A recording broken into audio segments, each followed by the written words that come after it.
Apple cider vinegar has countless health benefits, but there are 3 key things to remember to make sure you're consuming it safely. I've been taking apple cider vinegar safely now for about 10 months, and I started because of its health benefits, and I continued because of the results I was seeing. And apple cider vinegar can help from aiding digestion and weight loss to improving your hair health.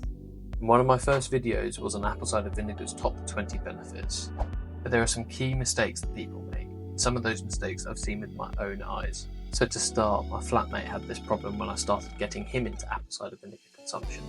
And to be fair to him, it is the most common mistake people make, and that's drinking it undiluted. I'm pretty sure I remember telling him my perfect ratio, which I'll tell you about at the end of the video, but he started out by shotting this apple cider vinegar without any water, and inevitably he threw up the first couple of times.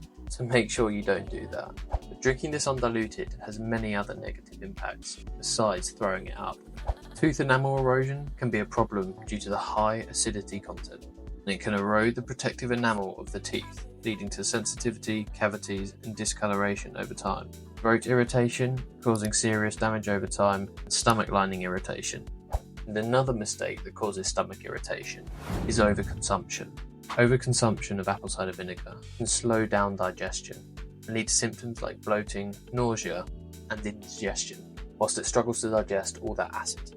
But the key issue with overconsumption is the resultant low potassium levels, which affects muscle contractions, heart function, and overall cellular function. But before I tell you the third and final mistake that you need to look out for, I wanted to tell you about Willie's apple cider vinegar, which is my apple cider vinegar of choice. They have multiple flavours to make apple cider vinegar consumption comfortable for absolutely everyone. I personally use this one, Willie's Organic Live Apple Cider Vinegar, because of its low sugar content and therefore sugar to calorie ratio. And you can use my link in the description down below, where links to my other health stuff are. Or you could use Alex09 at checkout for 10% off your order. And that's not just your first order, that's all orders.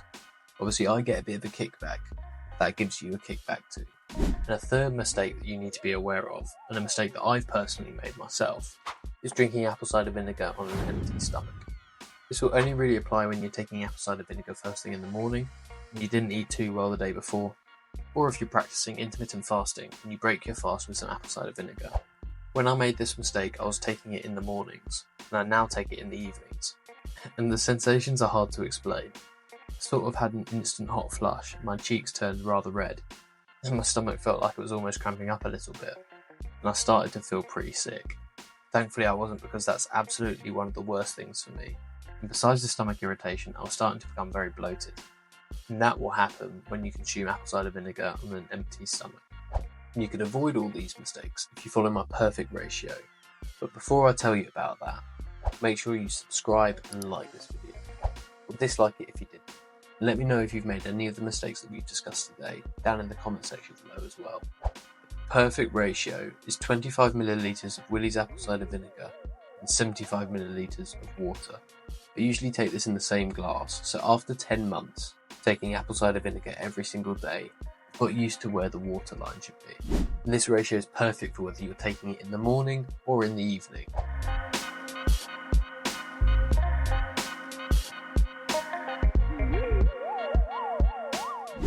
But as you start taking your apple cider vinegar, you may want to add a little bit more water, just because it is quite a pungent taste. And sometimes if you're taking it in the mornings, it may need a little bit of water then as well, because the amount of water you need can vary each day. 25 milliliters apple cider vinegar and 75 milliliters water, that should be pretty much bang on every single time you take it. And this video is completely pointless if you haven't yet decided on when you should take your apple cider vinegar, and the video here can help you with that. But for now, make sure you dilute your apple cider vinegar, don't overconsume, and preferably try not to take it on an empty stomach. And also please consult your doctor before taking this.